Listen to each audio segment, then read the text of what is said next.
ചങ്ങായിമാരെ, വെള്ളാപ്പള്ളി നടേശൻ എന്ന കേരളത്തിലെ രണ്ടാമത്തെ കക്കൂസ് ഇന്ന് പൊട്ടി. ഒന്നാമത്തെ കക്കൂസ് നമ്മൾ പൂഞ്ഞാലെ പി സി ജോർജാണ്.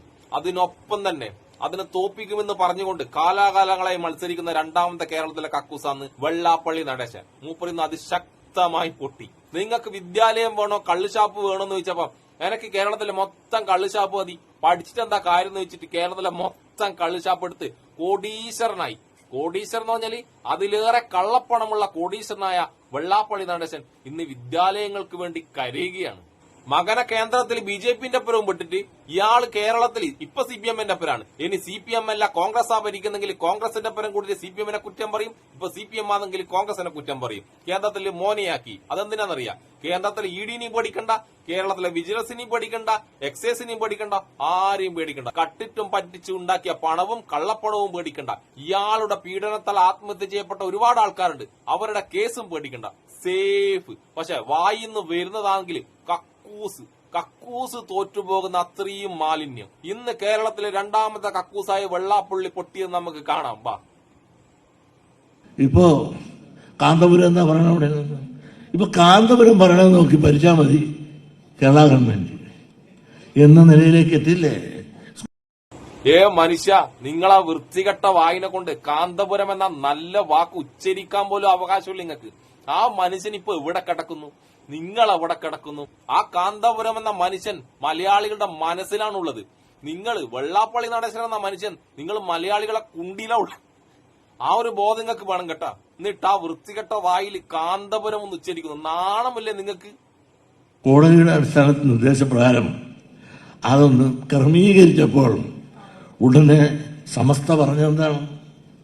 അത് വേണമെങ്കിൽ പഠനത്തിന്റെ സമയമാറ്റം വേണമെങ്കിൽ ഓണവും ക്രിസ്മസ് അല്ല, സേമിയ പായസം, കിസ്മിസ്.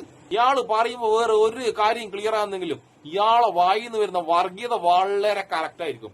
മുസ്ലിം മലപ്പുറം മുസ്ലിം എന്ന് പറയുമ്പോ ഇത്രമാത്രം ക്ലിയർ ഉള്ള ഒരു മനുഷ്യൻ ലോകത്ത് വേറെ ഉണ്ടാവൂല.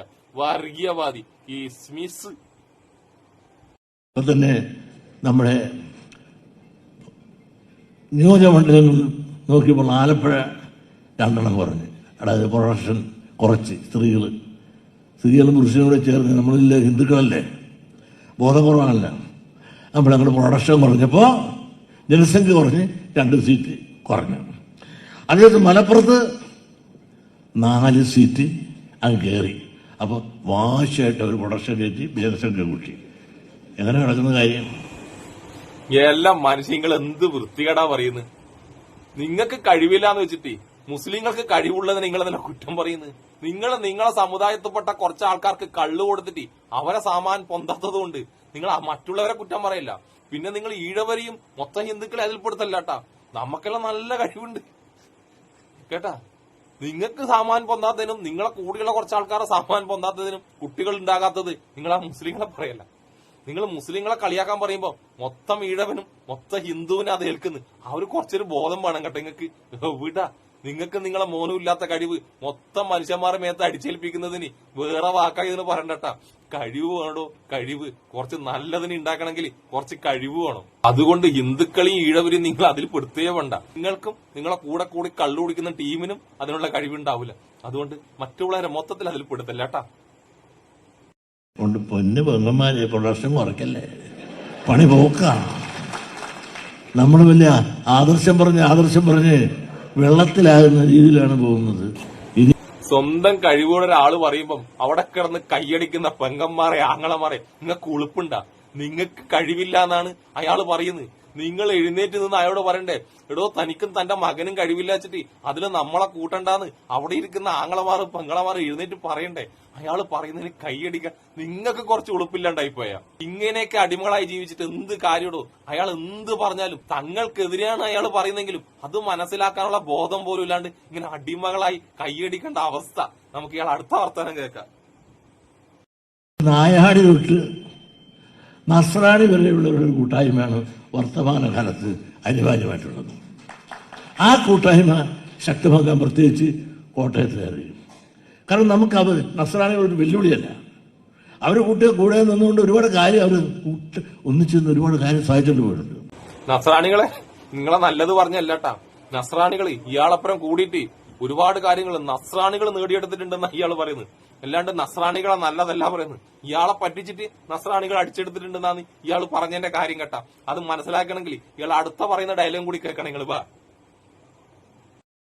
നിങ്ങളൊന്ന് ആലോചിക്കും, കോട്ടയം എടുത്താൽ ചില സമുദായങ്ങളുടെ കുത്തകയാണ്, അത് ഞങ്ങളാണിവിടെ എന്ന് പറഞ്ഞുകൊണ്ട് അവർ മുമ്പോട്ട് വരുമ്പോൾ അതല്ല ഞങ്ങളും ഉണ്ടെന്ന് പറയാൻ മറിച്ച് ആരുമില്ല. അങ്ങനെ വന്ന് കോട്ടയത്തിന്റെ ആധിപത്യം ചില പ്രത്യേക ശക്തികളുടെ കയ്യിലായി. മാത്രമല്ല, നിങ്ങളൊന്ന് ആലോചിച്ചു, കോട്ടയത്ത് നമുക്കൊരു വിദ്യാഭ്യാസ സ്ഥാപനമുണ്ട്. നമുക്ക് ക്രിസ്ത്യാനികൾക്ക് സന്തോഷമായില്ലേ? കോട്ടയത്തെ ഉദ്ദേശിച്ചത് ക്രിസ്ത്യാനികളെയാന്ന് അത് മനസ്സിലാക്കാനുള്ള ബോധം നിങ്ങൾക്ക് ഉണ്ടല്ലോ. ഇയാളെ മനസ്സിൽ BJPന്റെ അതേ വർഗീയതയാണ്. മുസ്ലിങ്ങളെ ഇഷ്ടമല്ല, ക്രിസ്ത്യാനികൾ ഇഷ്ടമല്ല. എന്നിട്ട് ഇപ്പൊ ഇയാൾ കോളേജിന്റെ സ്കൂളിന്റെ കാര്യം പറയുമ്പോൾ എനിക്ക് സങ്കടമാണ്. അത് കൊടുക്കുന്ന സമയത്ത് അതൊന്നും എനിക്ക് വേണ്ട, എനിക്ക് സ്കൂളും വേണ്ട, കോളേജും വേണ്ട, കള്ളുഷാപ്പ് മതിയെ എന്ന് പറഞ്ഞിട്ട് അതും വാങ്ങി പോയിട്ട് കോടിക്കണക്കിന് ഉറുപ്പിയുണ്ടാക്കിയിട്ട് കള്ളപ്പണം ഉണ്ടാക്കി പൂത്ത് വെച്ചിട്ട് ഇപ്പൊ വന്നിട്ട് എന്റെ സമുദായത്തിലെ കുട്ടികൾക്ക് വിദ്യാഭ്യാസം കിട്ടുന്നില്ലേ? നാണമില്ല അങ്ങനെ കരയാൻ വേണ്ടിട്ട്. ഈഴവ സമുദായത്തിൽപ്പെട്ട കുട്ടികൾ നിങ്ങൾ ഒരു സഹായവും ഇല്ലാണ്ട് പഠിച്ച് നല്ല ജോലി നേടിയിട്ടുണ്ട്. ഇപ്പോഴും നല്ലോണം പഠിക്കുന്നുണ്ട്, അവർ നല്ല ജോലി നേടുകയും ചെയ്യും. അതെല്ലാം താങ്കളുടെ ക്രെഡിറ്റ് ആണെന്നും പറഞ്ഞ് നടക്കല്ലാട്ടാ. ഇനി അതിനു വേണ്ടിയിട്ട് ഈ മരിക്കാനായ സമയത്തും പിന്നെയും അതിന്റെ പേരിൽ കോളേജുകളെല്ലാം വാങ്ങിക്കൂട്ടിയിട്ട് ഇനിയും പൈസ ഉണ്ടാക്കിയിട്ട് എവിടെ കൊണ്ടുവെക്കാനോടോ തനിക്ക്? ആയ കാലത്ത് വേറെ ആരെയും വേണ്ട, സമുദായത്തിൽപ്പെട്ട ഒരാളെ വരെ സഹായിക്കാണ്ട് സ്വന്തം സമുദായത്തിൽപ്പെട്ടവൻ ആത്മഹത്യ ചെയ്യിക്കേണ്ട അവസ്ഥ വരെ വന്നിട്ട് ഇമ്മാരി ഡയലോഗ് അടിക്കാൻ വേണ്ടിട്ട് ഞാൻ ഇപ്പോഴും പറയുന്ന ശ്രീനാരായണ ഗുരുവിന് 1 മണിക്കൂർ ജീവൻ കൊടുത്തിട്ടുണ്ടെങ്കിൽ അദ്ദേഹം വന്നാൽ ചെയ്യുന്ന കാര്യമുണ്ടല്ലോ, ഈ വെള്ളാപ്പള്ളി നടേശന കൂനിച്ച് നിർത്തിയിട്ട് കൂമ്പിനടിക്കും. 1 മണിക്കൂർ നേരം ഒരേ കൂമ്പിനിടിയായിരിക്കും. ശ്രീനാരായണ ഗുരുവിന് മാത്രമല്ല, ശ്രീരാമന് 1 മണിക്കൂർ ജീവൻ കൊടുത്താലും ശ്രീരാമൻ ഉത്തരേന്ത്യയിലെ കുറെ ടീമുണ്ട്, ആ ടീമിനെ കിട്ടിയ സമയം മൊത്തം കൂമ്പിനടിക്കും. സത്യം.